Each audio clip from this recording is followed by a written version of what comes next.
Le 30, ça va. Rien que la victoire. Le 30 novembre. Arofal Dominique Dago. waa surtout waa Côte d'Ivoire tamit dañ leen di woo ci affaire yi bu baax a baax a baax. waaw di wax Sénégal yëpp na gars yi participer incha allah xam nga seetaan doomu Sénégal dem ci Eric Favre TV le 30 novembre. ñu seetaan foofu la combat yi di amee incha allah. Le 30 novembre, Abidjan devient la capitale du MMA africain. À l'hôtel Onomo, la Ligue Eric Favre Nation MMA organise le tout premier événement professionnel de MMA en Côte d'Ivoire. Un show spectaculaire, 12 combats, 24 guéris, pour une soirée historique. Avec des invités d'exception, Reug, champion du monde MMA poids lourd, et Iron Bibi, l'homme le plus fort au monde. Balla Gaye 2, Eumeu Sène et Tapha Tine, les ténors de l'arène sénégalaise. Ne manquez pas ce rendez-vous explosif où chaque seconde compte. Achetez vos billets maintenant ou suivez l'événement en direct sur ericfavretv.com grâce au pay-per-view. Ligue Eric Favre Nation MMA, le rêve africain devient réalité. Soyez là où tout commence. Albouri fera face à l'Ivoirien Casse la Machine. Sérigné Niaï 2 affrontera le Camerounais Pierre Foff. Petit Lo sera opposé au Burkinabé Mano Israël. Adafas affrontera le capitaine de l'équipe MMA de la Côte d'Ivoire Dago Dominique. Et Tafsir Ba, le champion du monde de kickboxing, affrontera en commun event Amao Sadik. ayca mbokk yi noonu la demee Papa Momo def nañ nag li nga xamante mooy conférence de presse gars yi enfin Ada gis na adversaire am Ada def na show yëngal na Ada maa ngi lay bëgg Ada Dakar mais man Sénégalais yi fii nee nañ Ada mooy borom Dakar mooy borom Abidjan da ngay dëgg loolu wala. waaw Mokar maa leen nuyu di la ziar di la fay di nuyu waa diaspora bi di leen nuyu bu baax a baax. noonu la demee Ada moom fu mu dem rek moo ko moom. yaa moom Abidjan man fu ma dem maa ko moom. non sa waay du nangu loolu du nangu nga moom Abidjan moom. fu ma dem maa ko moom loolu la yàlla dogal. waaw noo gisee sa adversaire. waaw adversaire bi gis nañ ko suñu xel dal la gën na dal sa lay wax. sa xel gën na dal waaw gën na dal quoi. maa démb yaa ngi may naan Boucar gis nga waa ji de nu mu mel nan la tollu affaire yooyu. waaw mais tey am nga gisee moom sama xel daa dal. waaw bokkul affaire yi. bokkuñu quoi. MMA beneen level la. noonu la demee mais niveau yi bokkul. niveau yi bokkul quoi. te ñoo yàgg géewal kon kii. day xaar daw bokk suñu lancement la rek. lancement la noonu la demee. kon Ada bëgg na dem ba téye MMA bi ci loxoom. allahu rabi parce que kàttan na suñu borom incha allah. Sénégalais de ñu ngi ñaan rek. waaw nañ gën a yokk am na ñoo xamante ne ñu ngi xaar tamit. non gars yi nañ ñëpp ñaan rek nag ñëpp ñaan nga xam ne drapeau lañ fi ñëw xeexal quoi. incha allah waaw Sénégal lañ jógee ñëw fii pour xeex kon nañu Sénégalais yi ñaanal quoi ñu am ndam. te incha allah rabi am nañ si njort bu rafet. bonne chance champion. merci Bokar. Casse la machine.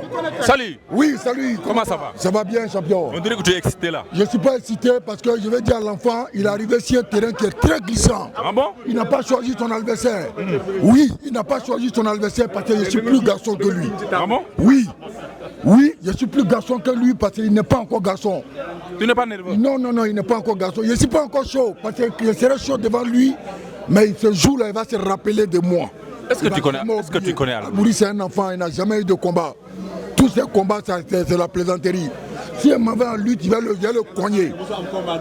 Je m'aime pas le cogner. En tout cas premièrement dama lay manque de respect. dama naan la da ngay fen encore une fois tu es mens fen mooy tu parles tu mens quoi yow waxoo dëgg te yow kii ndeysaan xamul ne man waruma xeex ak benn nit ndeysaan moom loolu yëgu ko xamul ne sama maam bu ko kenn musaan tooñ day bàyyi ban ma fukk mu boole duma loolu dama ko fay dindi léegi daf may tooñ léegi ma noq ko léegi kii bu ma rusul woon maanaam Kaas ak Eric ak ñoom Beuz ak ñooñu parce que Serigne Sall bi laa koy noqee. Il dit que si c'était pas les invités il allait t'attaquer vous allez vous en découdre ici. Faut lui dire. Oui. Quand Beuz là, tu vois Beuz quand Beuz coupe corde là. Oui. Est-ce que tu vois comment il quitte devant l'homme? Faut lui dire. S'il n'y avait pas les gens, je ne crois pas qu'il peut discuter avec moi parce que moi un chef de guerre il ne peut pas parler devant moi. Il est trop petit. Parce que mon chef de guerre là. Il ne peut pas, c'est un enfant. Ce que j'ai vu, ces jeux n'ont pas encore vu. Ces jeux n'ont pas encore vu. Il dit que tu n'étais pas coriace, c'est pour ça qu'on t'a chassé de l'armée. Non, il n'a pas compris. Il n'a pas compris. Je suis toujours au commandement. C'est parce que j'adore taper pour vivre. Voilà un gars comme les Roy qui vient nous donner la possibilité à tous les Africains que le talent qu'on a de s'exprimer. donc nee na bëgg-bëgg moo tax mu nekk si ak am xaalis moo tax mu nekk si di duma gars yi nee na bu la dóoree dina doo taxaw te nee na ku mel ni Reug Reug sax daf ko gën a inspiré vraiment pour mu gën a mën a xeex. day fen Reug Reug wax ko sax Reug Reug man la faral moom moo fi nekk di jéem a ñor affaire de relation ak Reug Reug Reug Reug man la bëgg man la faral man mooy sama xarit waaye kii incha allahu rabi nee na bu paree fii dafa bëgg a ñëw Sénégal bëre si ma ne ko te bon ci wax rek lay yem. nee na moom troisième la maanaam troisième niveau mondial à Muay Thai. C'est Scat la machine. loolu yëpp nag bu mu tax nga ragal dégg nga. loolu yëpp ñun suñu yoon nekku ci. Non. En tout cas dama lay boole sa médaille yooyu yëpp. nokk la parce que sëñ Fam il faut dama lay nokk xam nga nokk. Il dit qu'il va te corriger, qu'il va te démonter. Faut lui dire. Oui. Tu sais pourquoi il est en face de lui? Oui. Je viens lui dire que il n'a jamais vu garçon dans sa vie. C'est la première fois. am nga client. moom moo am client ndeysaan xamuma. Je le frappe en MMA, je le frappe en lutte, je le frappe dans la rue, je le frappe partout. MMA mu duma la. lamb mu duma la. mbedd mi mu nokk la. yow Bokar yow xam nga ne kii waxul dëgg day fen kii mënu maa nokk. Quand Taphatine est venu en Côte d'Ivoire. góoroo góor maa mën. Taphatine est venu en nee Côte nga laaj d'Ivoire. Taphatine bi mu ñibbi Taphatine. man maay defal sama bopp. Il dit qu'il va demander à personne. Oui. Qu'il va prendre ses responsabilités jours yi. Il va te démonter pièce par pièce et il va te bouffer. T'inquiète pas, Qu'il va te bouffer. je vais l'accrocher comme un bœuf. À suivre. ayca Serigne bëgg naa la. maa ngi bëgg bu baax a baax Boucar. Serigne daa mel ne da ngaa géey de. géej yàlla tere. waa ji yëngatu na fii de. lii loolu. noo gisee sa adversaire. waaw ba dara yi sant yàlla bu baax xam nga. di sant tamit sant suñu ñaari waajur. xam nga di nuyu fi ñu jógee muy Sénégal yëpp. di nuyu particulièrement suñu waajur.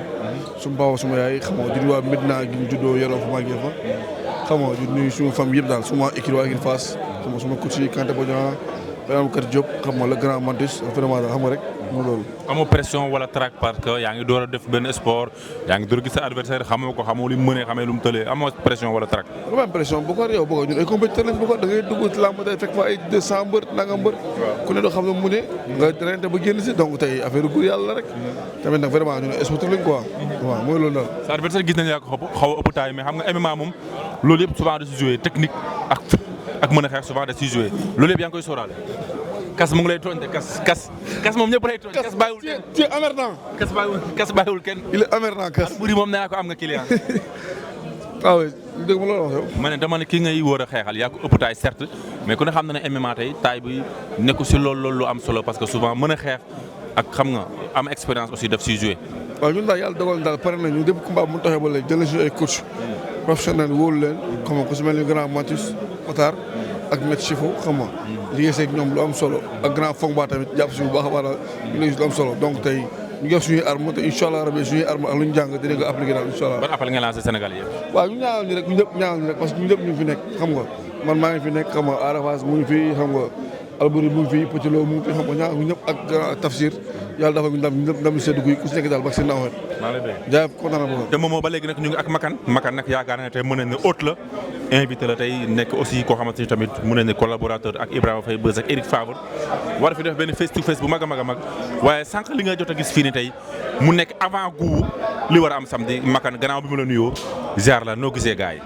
waaw salaamaaleykum bon d'abord di wax ni que merci ci invitation wu open press wala point de presse vraiment ça a été une chose extraordinaire li ma gis ni uute na ak suñuy face à face parce que vraiment taxaw ni quelques secondes team loolu soo ko defoon suñu face à face moom léegi fighting am. ñu ne ma Boucar may ma woote sax lañ lay wax may ma woote. non moom kay jël temps bi yëpp ci ay woote.